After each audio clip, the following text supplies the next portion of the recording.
Bonjour, alors je vais continuer Manon Lescaut. Donc si vous souhaitez vous abonner, n'hésitez pas, voilà, pour avoir la suite des lectures. Donc voilà, donc je continue. Je goûtais tellement cette idée que lorsque je me trouvais seule, je ne m'occupais plus d'autre chose. Je me rappelais les discours de monsieur l'évêque d'Amiens, qui m'avait donné le même conseil et les présages heureux qu'il avait formés en ma faveur, s'il m'arrivait d'embrasser ce parti. La piété se mêla aussi dans mes considérations. Je mènerai une vie sage et chrétienne, disais-je. Je m'occuperai de l'étude et de la religion, qui ne me permettront point de penser aux dangereux plaisirs de l'amour. Je mépriserai ce que le commun des hommes admire, et comme je sens assez que mon cœur ne désirera que ce qu'il estime, j'aurai aussi peu d'inquiétude que de désir. Je formais là-dessus, d'avance, un système de vie paisible et solitaire. J'y faisais entrer une maison écartée avec un petit bois et un ruisseau d'eau douce, au bout du jardin, une bibliothèque composée de livres choisis, un petit nombre d'amis vertueux et de bon sens, une table propre, mais frugale et modérée.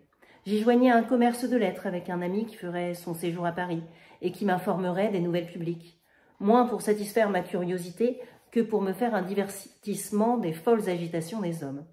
Ne serais-je pas heureux ? Ajoutai-je. Toutes mes prétentions ne seront-elles point remplies? Il est certain que ce projet flattait extrêmement mes inclinations. Mais à la fin d'un si sage arrangement, je sentais que mon cœur attendait encore quelque chose, et que pour n'avoir rien à désirer dans la plus charmante solitude, il y fallait être avec Manon. Cependant, Tiberge continuant de me rendre de fréquentes visites, dans le dessein qu'il m'avait inspiré, je pris l'occasion d'en faire l'ouverture à mon père.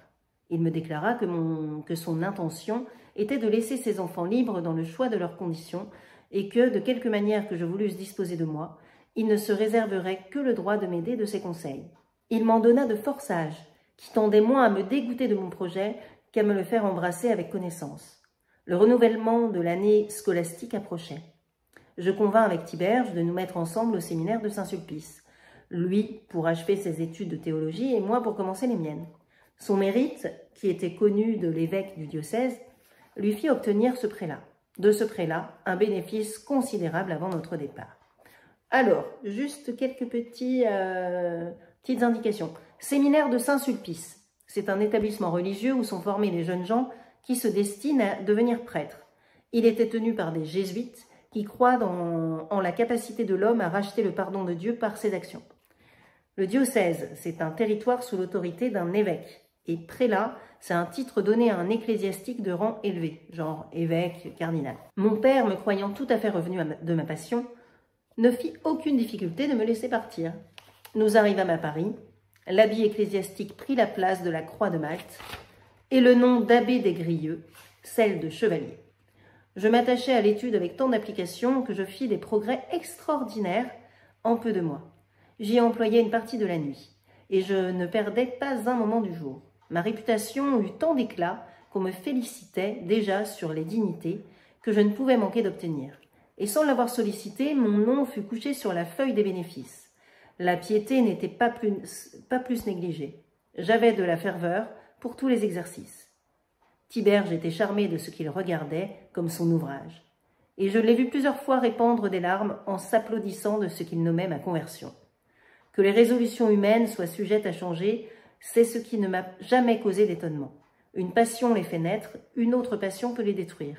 Mais quand je pense à la sainteté de celle qui m'avait conduit à Saint-Sulpice et à la joie intérieure que le ciel m'y faisait goûter en les exécutant, je suis effrayée de la facilité avec laquelle j'ai pu les rompre.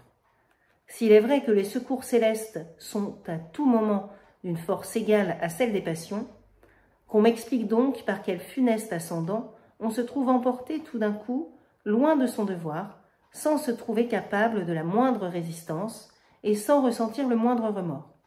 Je me croyais absolument délivrée des faiblesses de l'amour. Il me semblait que j'aurais préféré la lecture d'une page de Saint-Augustin ou un quart d'heure de méditation chrétienne à tous les plaisirs des sens, sans excepter ceux qui m'auraient été offerts par Manon. Cependant, un instant malheureux me fit retomber dans le précipice, et ma chute fut d'autant plus irréparable que, me trouvant tout d'un coup au même degré de profondeur d'où j'étais sortie, les nouveaux désordres où je tombais me portèrent bien plus loin vers le fond de l'abîme. J'avais passé près d'1 an à Paris, sans m'informer des affaires de Manon.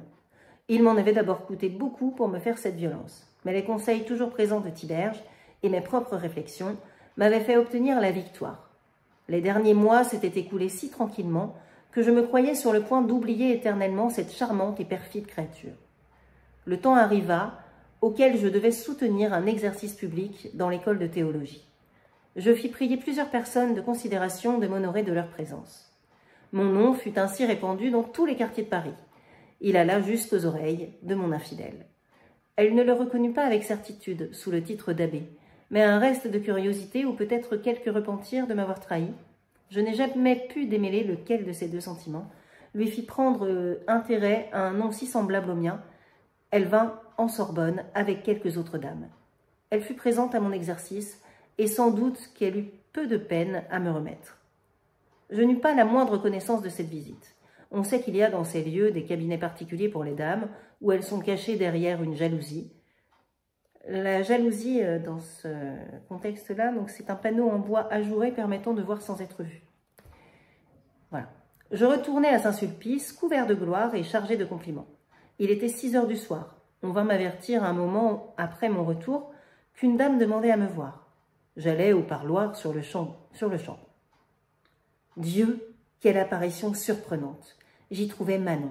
C'était elle, mais plus aimable et plus brillante que je ne l'avais jamais vue. Elle était dans sa 18e année.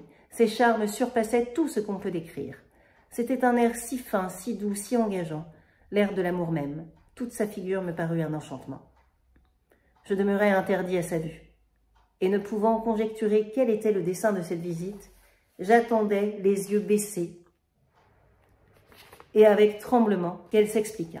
Son embarras fut pendant quelque temps égal au mien, mais voyant que mon silence continuait, elle mit la main devant ses yeux pour cacher quelques larmes. Elle me dit d'un ton timide qu'elle confessait que son infidélité méritait ma haine, mais que s'il était vrai que j'eusse jamais eu quelque tendresse pour elle, il y avait eu aussi bien de la dureté à laisser passer 2 ans sans prendre soin de m'informer de son sort, et qu'il y en avait beaucoup encore à la voir dans l'état où elle était, en ma présence, sans lui dire une parole. Le désordre de mon âme en l'écoutant ne saurait être exprimé. Elle s'assit. Je demeurai debout, le corps à demi tourné, n'osant l'envisager directement. Je commençai plusieurs fois une réponse que je n'eus pas la force d'achever. Enfin, je fis un effort pour m'écrier douloureusement. « Perfide, Manon !»« Ah, perfide, perfide !» Elle me répéta en pleurant à chaudes larmes qu'elle ne prétendait point justifier sa perfidie. « Que prétendez-vous donc ?» m'écriai-je encore. « Je prétends mourir, répondit-elle, si vous ne me rendez votre cœur sans lequel il est impossible que je vive. »« Demande donc ma vie, infidèle, repris-je, en versant moi-même des pleurs que je m'efforçais en vain de retenir. Demande ma vie, qui est l'unique chose qui me reste à te sacrifier, car mon cœur n'a jamais cessé d'être à toi. » À peine eus-je achevé ces derniers mots qu'elle se leva avec transport pour venir m'embrasser. Elle m'accabla de 1000 caresses passionnées. Elle m'appela par tous les noms que l'amour invente pour exprimer ses plus vives tendresses. Je n'y répondais encore qu'avec langueur. Quel passage, en effet, de la situation tranquille où j'avais été, au mouvement tumultueux que je sentais renaître. J'en étais épouvantée. Je frémissais, comme il arrive lorsqu'on se trouve la nuit dans une campagne écartée. On se croit transporté dans un nouvel ordre de choses. On y est saisi d'une horreur secrète dont on ne se remet qu'après avoir considéré longtemps tous les environs. Nous nous assîmes l'un près de l'autre. Je pris ses mains dans les miennes. « Ah, Manon, lui dis-je en la regardant d'un œil triste, je ne m'étais pas attendu à la noire trahison. Je ne m'étais pas attendu à la noire trahison dont vous avez payé mon amour. Il vous était bien facile de tromper un cœur dont vous étiez la souveraine absolue, et qui mettait toute sa félicité à vous plaire et à vous obéir. Dites-moi maintenant si vous en avez trouvé d'aussi tendre et d'aussi soumis. Non, non, la nature n'en fait guère de la même trempe que le mien. Dites-moi du moins si vous l'avez quelquefois regretté. Quel fond dois-je faire sur ce retour de bonté qui vous ramène aujourd'hui pour le consoler? Je ne vois que trop que vous êtes plus charmante que jamais, mais au nom de toutes les peines que j'ai souffert pour vous, belle Manon, dites-moi si vous serez plus fidèle. » Elle me répondit des choses si touchantes sur son repentir, et elle s'engagea à la fidélité par tant de protestations et de serments qu'elle m'attendrit à un degré inexprimable. « Chère Manon, lui dis-je, avec un mélange profane d'expressions amoureuses et théologiques, tu es trop adorable pour une créature. Je me sens le cœur emporté par une délectation victorieuse. Tout ce qu'on dit de la liberté à Saint-Sulpice est une chimère. Je vais perdre ma fortune et ma réputation pour toi, je le prévois bien. Je lis ma destinée dans tes beaux yeux. Mais de quelle perte ne serais-je pas consolée par ton amour? Les faveurs de la fortune ne me touchent point. La gloire me paraît une fumée. Tous mes projets de vie ecclésiastique étaient de folles imaginations. Enfin, tous les biens différents de ceux que j'espère avec toi sont des biens méprisables, puisqu'ils ne sauraient tenir un moment, dans mon cœur, contre un seul de tes regards. En lui promettant néanmoins un oubli général de ses fautes, je voulus être informée de quelle manière elle s'était laissée séduire par B. Elle m'apprit que, l'ayant vu à sa fenêtre, il était devenu passionné pour elle. Qu'il avait fait sa déclaration en fermier général, c'est-à-dire en lui marquant dans une lettre que le paiement serait proportionné aux faveurs. Qu'elle avait capitulé d'abord, mais sans autre dessein que de tirer de lui quelque somme considérable qui pût servir à nous faire vivre commodément. Qu'il l'avait éblouie par de si magnifiques promesses qu'elle s'était laissée ébranler par degrés, que je devais juger pourtant de ses remords par la douleur dont elle m'avait laissé voir des témoignages, la veille de notre séparation, que malgré l'opulence dans laquelle il l'avait entretenue, elle n'avait jamais goûté de bonheur avec lui, non seulement parce qu'elle n'y trouvait point, me dit-elle, la délicatesse de mes sentiments et l'agrément de mes manières, mais parce qu'au milieu même des plaisirs qu'il lui procurait sans cesse, elle portait au fond du cœur le souvenir de mon amour et le remords de son infidélité. Elle me parla de Tiberge et de la confusion extrême que sa visite lui avait causée. Un coup d'épée dans le cœur, ajouta-t-elle, m'aurait moins ému le sang. Je lui tournai le dos sans pouvoir soutenir un moment sa présence. Elle continua de me raconter par quels moyens elle avait été instruite de mon séjour à Paris, du changement de ma condition et de mes exercices de Sorbonne. Elle m'assura qu'elle avait été si agitée pendant la dispute qu'elle avait eu beaucoup de peine, non seulement à retenir ses larmes, mais ses gémissements même et ses cris, qui avaient été plus d'une fois sur le point d'éclater. Enfin, elle me dit qu'elle était sortie de ce lieu de la dernière pour cacher son désordre, et que, ne suivant que le mouvement de son cœur et l'impétuosité de ses désirs, elle était venue droit au séminaire avec la résolution d'y mourir, si elle ne me trouvait pas disposée à lui pardonner. Où trouver un barbare qu'un repentir si vif et si tendre n'eût pas touché? Pour moi, je sentis dans ce moment que j'aurais sacrifié pour Manon tous les évêchés du monde chrétien. Je lui demandai quel nouvel ordre elle jugeait à propos de mettre dans nos affaires. Elle me dit qu'il fallait sur-le-champ sortir du séminaire et remettre à nous arranger dans un lieu plus sûr. Je consentis à toutes ses volontés sans réplique. Elle entra dans son carrosse pour aller m'attendre au coin de la rue. Je m'échappai un moment après, sans être aperçue du portier. Je montai avec elle. Nous passâmes à la friperie. Je repris les galons et l'épée. À la friperie, alors c'était un lieu où l'on achète et vend des vêtements, neufs ou usagés. Ça n'a pas changé. Donc je repris les galons et l'épée. Manon fournit aux frais, car j'étais sans un sou, et dans la crainte que je ne trouvasse de l'obstacle à ma sortie de Saint-Sulpice, elle n'avait pas voulu que je retournasse un moment à ma chambre pour y prendre mon argent. Mon trésor, d'ailleurs, était médiocre, et elle assez riche des libéralités de B, pour mépriser ce qu'elle me faisait abandonner. Nous conférâmes chez le fripier même sur le parti que nous allions prendre. Pour me faire valoir davantage le sacrifice qu'elle me faisait de B, elle résolut de ne pas garder avec lui le moindre ménagement. « Je veux lui laisser ses meubles, dit-elle, ils sont à lui, mais j'emporterai comme de justice les bijoux et près de 60 000 francs que j'ai tirés de lui depuis 2 ans. Je ne lui ai donné nul pouvoir sur moi, ajouta-t-elle. Ainsi nous pouvons demeurer sans crainte à Paris, en prenant une maison commode où nous vivrons heureusement. Je lui représentais que s'il n'y avait point de péril pour elle, il y en avait beaucoup pour moi, qui ne manquerait point tôt ou tard d'être reconnu, et qui serait continuellement exposé aux malheurs que j'avais déjà essuyés. Elle me fit entendre qu'elle aurait du regret à quitter Paris. Je craignais tant de la chagriner qu'il n'y avait point de hasard que je ne méprisasse pour lui plaire. Cependant, nous trouvâmes un tempérament raisonnable qui fut de louer une maison dans quelques villages voisins de Paris, d'où il nous serait aisé d'aller à la ville, lorsque le plaisir ou le besoin nous y appelait. Nous choisîmes Chaillot, qui n'en est pas éloigné. Chaillot, au XVIIIe siècle, c'est un village à l'extérieur de Paris, alors que maintenant, c'est à l'intérieur. Manon retourna sur le champ chez elle. J'allais l'attendre à la petite porte du jardin des Tuileries. Elle revint 1 heure après dans un carrosse de louage, avec une fille qui la servait et quelques malles où ses habits et tout ce qu'elle avait de précieux étaient refermés. Nous ne tardâmes point à gagner Chaillot. Nous logeâmes la première nuit à l'auberge pour nous donner le temps de chercher une maison, ou du moins un appartement commode. Nous en trouvâmes dès le lendemain un de notre goût. Mon bonheur me parut d'abord établi d'une manière inébranlable. Manon était la douceur et la complaisance même. Elle avait pour moi des attentions si délicates que je me crus trop parfaitement dédommagé de toutes ces peines. Comme nous avions acquis tous deux un peu d'expérience, nous raisonnâmes sur la solidité de notre fortune. 60 000 francs qui faisaient le fond de nos richesses n'était pas une somme qui pût s'étendre autant que le cours d'une longue vie. Nous n'étions pas disposés d'ailleurs à resserrer trop notre dépense. La première vertu de Manon, non plus que la mienne, n'était pas l'économie. Voici le plan que je me proposais. 60 000 francs, lui dis-je, peuvent nous soutenir pendant 10 ans. 2 000 écus nous suffiront chaque année, si nous continuons de vivre à Chaillot. Nous y mènerons une vie honnête mais simple. Notre unique dépense sera pour l'entretien d'un carrosse et pour les spectacles. Nous nous réglerons. Vous aimez l'opéra, nous irons 2 fois la semaine. Pour le jeu, nous nous bornerons tellement que nos pertes ne passeront jamais de pistoles. Il est impossible que dans l'espace de 10 ans, il n'arrive point de changement dans ma famille. Mon père est âgé, il peut mourir, je me trouverai du bien. Et nous serons alors au-dessus de toutes nos autres craintes.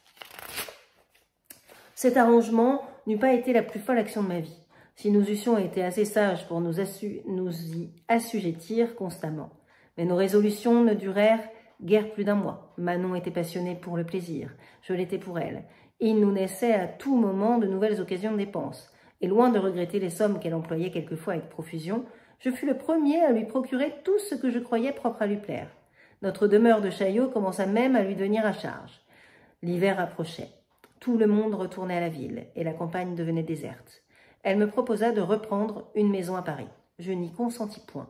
Mais pour la satisfaire en quelque chose, je lui dis que nous pouvions y louer un appartement meublé et que nous y passerions la nuit lorsqu'il nous arriverait de quitter trop tard l'assemblée, où nous allions plusieurs fois la semaine. Car l'incommodité de revenir si tard à Chaillot était le prétexte qu'elle apportait pour le vouloir quitter. Nous nous donnâmes ainsi 2 logements, l'un à la ville et l'autre à la campagne. Ce changement mit bientôt le dernier désordre dans nos affaires, en faisant naître 2 aventures qui causèrent notre ruine. Manon avait un frère qui était garde du corps. Il se trouva malheureusement logé à Paris, dans la même rue que nous. Il reconnut sa sœur. En la voyant le matin à sa fenêtre, il accourut aussitôt chez nous. C'était un homme brutal et sans principe d'honneur. Il entra dans notre chambre en jurant horriblement. Et comme il savait une partie des aventures de sa sœur, il l'accabla d'injures et de reproches. J'étais sortie un moment auparavant, ce qui fut sans doute un bonheur pour lui ou pour moi, qui n'était rien moins que disposé à souffrir une insulte. Je ne retournerai au logis qu'après son départ. La tristesse de Manon me fit juger qu'il s'était passé quelque chose d'extraordinaire. Elle me raconta la scène fâcheuse qu'elle venait d'essuyer et les menaces brutales de son frère. J'en eus tant de ressentiment que j'eusse couru sur le champ à la vengeance si elle ne m'eût arrêté par ses larmes. Pendant que je m'entretenais avec elle de cette aventure, le garde du corps rentra dans la chambre où nous étions, sans s'être fait annoncer. Je ne l'aurais pas reçu aussi civilement que je fis, si je l'eusse connu. Mais nous ayant salué d'un air riant, il eut le temps de dire à Manon qu'il venait lui faire des excuses de son emportement, qu'il l'avait cru dans le désordre, et que cette opinion avait allumé sa colère, mais que, s'étant informé qui j'étais, d'un de nos domestiques, il avait appris de moi des choses si avantageuses qu'elles lui faisaient désirer de bien vivre avec nous. Quoique cette information qui lui venait d'un de mes laquais eût quelque chose de bizarre et de choquant, je reçus son compliment avec honnêteté. Je crus faire plaisir à Manon. Elle paraissait charmée de le voir porter à se réconcilier. Nous le retînmes à dîner. Il se rendit en peu de moments si familiers que nous ayant entendu parler de notre retour à Chaillot, il voulut absolument nous tenir compagnie. Il fallut lui donner une place dans notre carrosse. Ce fut une prise de possession, car il s'accoutuma bientôt à nous voir avec tant de plaisir qu'il fit sa maison de la nôtre, et qu'il se rendit le maître, en quelque sorte, de tout ce qui nous appartenait. Il m'appelait son frère, et sous prétexte de la liberté fraternelle, il se mit sur le pied d'amener tous ses amis dans notre maison de Chaillot, et de les y traiter à nos dépens. Il se fit habiller magnifiquement à nos frais, il nous engagea même à payer toutes ses dettes. Je fermai les yeux sur cette tyrannie pour ne pas déplaire à Manon, jusqu'à feindre de ne pas m'apercevoir qu'il tirait d'elle de temps en temps des sommes considérables. Il est vrai qu'étant grand joueur, il avait la fidélité de lui en remettre une partie lorsque la fortune le favorisait. Mais la nôtre était trop médiocre pour fournir longtemps à ses dépenses si peu modérées. J'étais sur le point de m'expliquer fortement avec lui pour nous délivrer de ses importunités lorsqu'un funeste accident m'épargna cette peine en nous en causant une autre qui nous abîma sans ressources. Nous étions demeurés un jour à Paris pour y coucher, comme il nous arrivait fort souvent. La servante qui restait seule à Chaillot, dans ces occasions, vint m'avertir le matin que le feu avait pris pendant la nuit dans ma maison et qu'on avait eu beaucoup de difficultés à l'éteindre. Je lui demandais si nos meubles avaient souffert quelques dommages. Elle me répondit qu'il y avait eu une si grande confusion causée par la multitude d'étrangers qui étaient venus au secours qu'elle ne pouvait être assurée de rien. Je tremblais pour notre argent qui était renfermé dans une petite caisse. Je me rendis promptement à Chaillot, diligence inutile, la caisse avait déjà disparu. J'éprouvais alors qu'on peut aimer l'argent sans être avare. Cette perte me pénétra d'une si vive douleur que j'en pensais perdre la raison. Je compris tout d'un coup à quel nouveau malheur j'allais me trouver exposée. L'indigence était le moindre.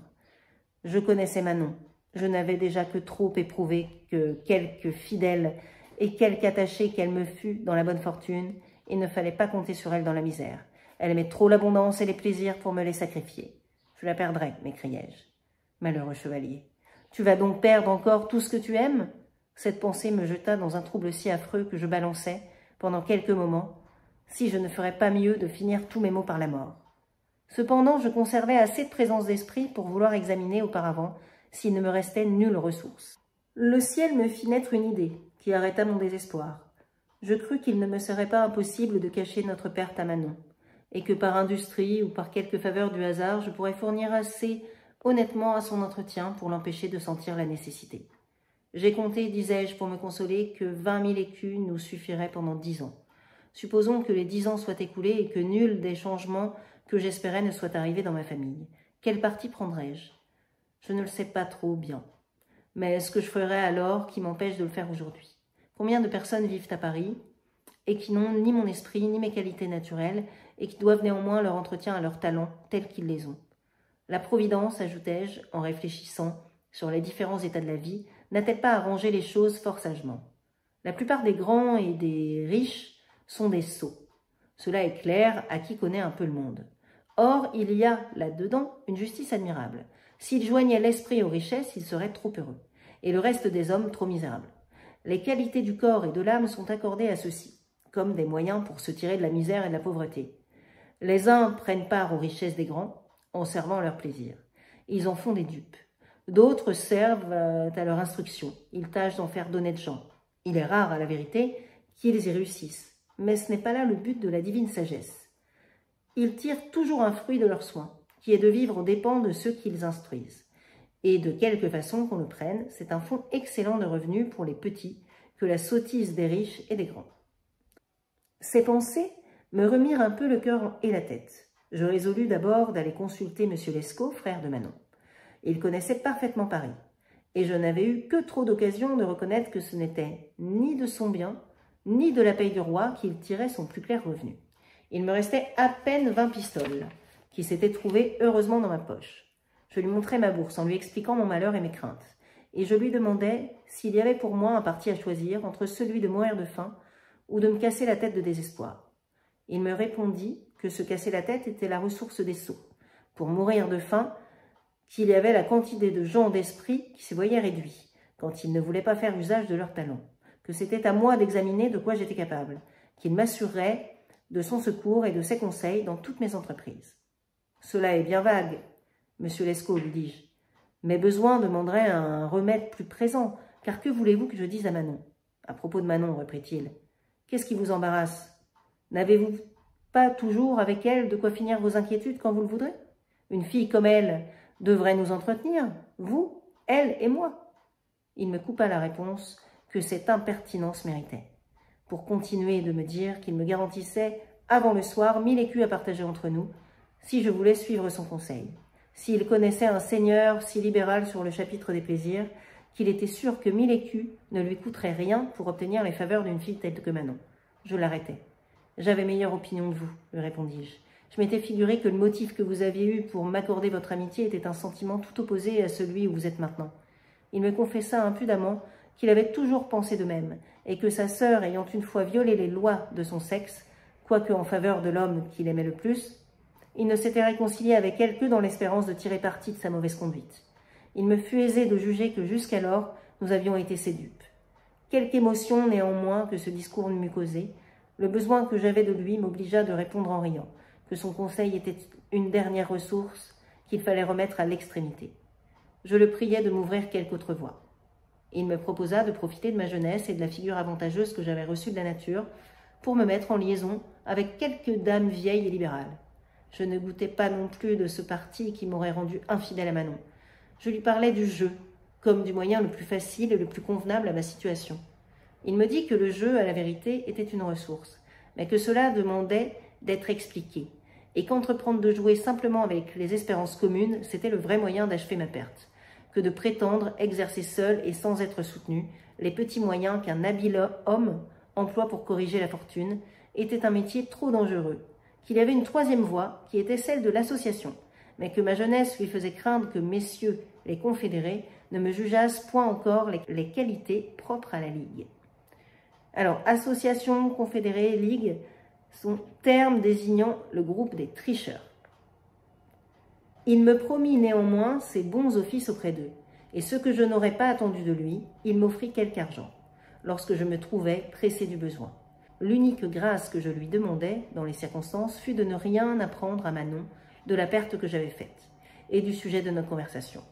Je sortis de chez lui, moins satisfait encore que je n'y étais entré.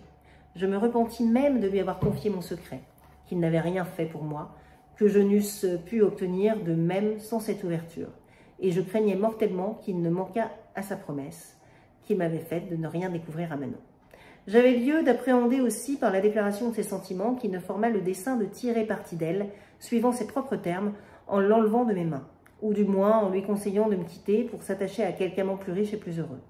Je fis là-dessus 1000 réflexions qui n'aboutirent qu'à me tourmenter et à renouveler le désespoir où j'avais été le matin. Il me vint plusieurs fois à l'esprit d'écrire à mon père et de feindre une nouvelle conversion pour obtenir de lui quelques secours d'argent.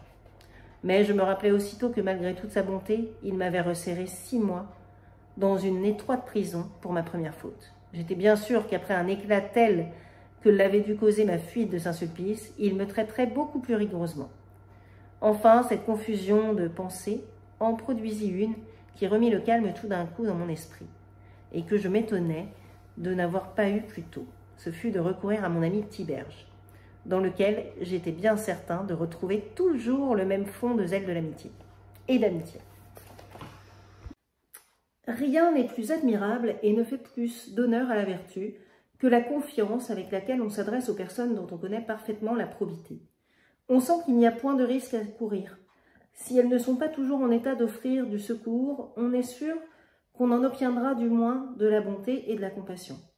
Le cœur qui se ferme avec tant de soin au reste des hommes s'ouvre naturellement en leur présence comme une fleur s'épanouit à la lumière du soleil, dont elle n'attend qu'une douce influence. Je regardais donc, comme un effet de la protection du ciel, de m'être souvenu si à propos de Tiberge, et je résolus de chercher les moyens de le voir avant la fin du jour. Je retournai sur le champ au logis pour lui écrire un mot et lui marquer un lieu propre à notre entretien. Je lui recommandai le silence et la discrétion comme un des plus importants services qu'il put me rendre dans la situation de mes affaires. La joie que l'espérance de le voir m'inspirait effaça les traces du chagrin que Manon n'aurait pas manqué d'apercevoir sur mon visage. Je lui parlais de notre malheur de Chaillot comme d'une bagatelle, qui ne devait pas l'alarmer. Et Paris étant le lieu du monde où elle se voyait avec le plus de plaisir, elle ne fut pas fâchée de m'entendre dire qu'il était à propos d'y demeurer, jusqu'à ce qu'on eût réparé à Chaillot quelques légers effets de l'incendie. 1 heure après, je reçus la réponse de Tiberge, qui me promettait de se rendre au lieu de l'assignation. J'y courus avec impatience. Je sentais néanmoins quelque honte d'aller paraître aux yeux d'un ami, dont la seule présence devait être un reproche de mes désordres. Mais l'opinion que j'avais de la bonté de son cœur et l'intérêt de Manon soutinrent ma hardiesse. Je l'avais prié de se trouver au jardin du Palais Royal. Il y était avant moi. Il vint m'embrasser aussitôt qu'il m'eut aperçu. Il me tint serré longtemps entre ses bras, et je sentis mon visage mouillé de ses larmes. Je lui dis que je ne me présentais à lui qu'avec confusion et que je portais dans le cœur un vif sentiment de mon ingratitude, que la première chose dont je le conjurais était de m'apprendre qu'il m'était encore permis de le garder comme mon ami, après avoir mérité si justement de perdre son estime et son affection. Il me répondit du ton le plus tendre que rien n'était capable de le faire renoncer à cette qualité, que mes malheurs même, si je lui permettais de le dire, mes fautes et mes désordres, avaient redoublé sa tendresse pour moi, mais que c'était une tendresse mêlée de la plus vive douleur, telle qu'on la sent pour une personne chère, qu'on voit toucher à sa perte sans pouvoir la secourir. Nous nous assîmes sur un banc. Hélas, lui dis-je avec un soupir parti du fond du cœur, votre compassion doit être excessive, mon cher Tiberge. Si vous m'assurez qu'elle est égale à mes peines, j'ai honte de vous les laisser voir, car je confesse que la cause n'en est pas glorieuse. Mais l'effet en est si triste qu'il n'est pas besoin de m'aimer autant que vous faites pour en être attendri. Il me demanda, comme une marque d'amitié, de lui raconter sans déguisement ce qui m'était arrivé depuis mon départ de Saint-Sulpice. Je le satisfis, et loin d'altérer quelque chose à la vérité, ou de diminuer mes fautes pour les faire trouver plus excusables, je lui parlais de ma passion avec toute la force qu'elle m'inspirait. Je la lui représentais comme un de ces coups particuliers du destin, qui s'attache à la ruine d'un misérable et dont il est aussi impossible à la vertu de se défendre, qu'il l'a été à la sagesse de les prévoir. Je lui fis une vive peinture de mes agitations, de mes craintes, du désespoir où j'étais 2 heures avant de le voir, et de celui dans lequel j'allais retomber, si j'étais abandonnée par mes amis aussi impitoyablement que la fortune. Enfin, j'attendris tellement le bon Tiberge que je le vis aussi affligé par la compassion que je l'étais par le sentiment de mes peines. Il ne se lassait point de m'embrasser et de m'exhorter à prendre du courage et de la consolation. Mais comme il supposait toujours qu'il fallait me séparer de Manon, je lui fis entendre nettement que c'était cette séparation même que je regardais comme la plus grande de mes infortunes, et que j'étais disposée à souffrir non seulement le dernier excès de la misère, mais la mort la plus cruelle, avant que de recevoir un remède plus insupportable que tous mes maux ensemble. « Expliquez-vous donc, me dit-il, quelle espèce de secours suis-je capable de vous donner si vous vous révoltez contre toutes mes propositions ?» Je n'osais lui déclarer que c'était de sa bourse que j'avais besoin. Il le comprit pourtant à la fin, et m'ayant confessé qu'il croyait m'entendre, il demeura quelque temps suspendu avec l'air d'une personne qui balance. « Ne croyez pas, reprit-il bientôt, que ma rêverie vienne d'un refroidissement de zèle et d'amitié. Mais à quelle alternative me réduisez-vous? S'il faut que je vous refuse le seul secours que vous voulez accepter, ou que je blesse mon devoir en vous l'accordant, car n'est-ce pas prendre part à votre désordre que de vous y faire persévérer? Cependant, continua-t-il, après avoir réfléchi un moment, je m'imagine que c'est peut-être l'état violent où l'indigence vous jette, qui ne vous laisse pas assez de liberté pour choisir le meilleur parti. Il faut un esprit tranquille pour goûter la sagesse et la vérité. Je trouverai le moyen de vous faire avoir quelque argent. Permettez-moi, mon cher chevalier, ajouta-t-il en m'embrassant, d'y mettre seulement une condition. C'est que vous m'apprendrez le lieu de votre demeure et que vous souffrirez que je fasse du moins mes efforts pour vous ramener à la vertu, que je sais que vous aimez et dont il n'y a que la violence de vos passions qui vous écarte. Je lui accordai sincèrement tout ce qu'il souhaitait, et je le priais de plaindre la malignité de mon sort, qui me faisait profiter si mal des conseils d'un ami si vertueux. Il me mena aussitôt chez un banquier de sa connaissance, qui m'avança 100 pistoles sur son billet, car il n'était rien moins qu'en argent comptant. J'ai déjà dit qu'il n'était pas riche. Son bénéfice valait 1000 écus, mais comme c'était la première année qu'il le possédait, il n'avait encore rien touché du revenu. C'était sur les fruits futurs qu'il me faisait cette avance. Je sentis tout le prix de sa générosité. J'en fus touchée, jusqu'au point de déplorer l'aveuglement d'un amour fatal qui me faisait violer tous les devoirs.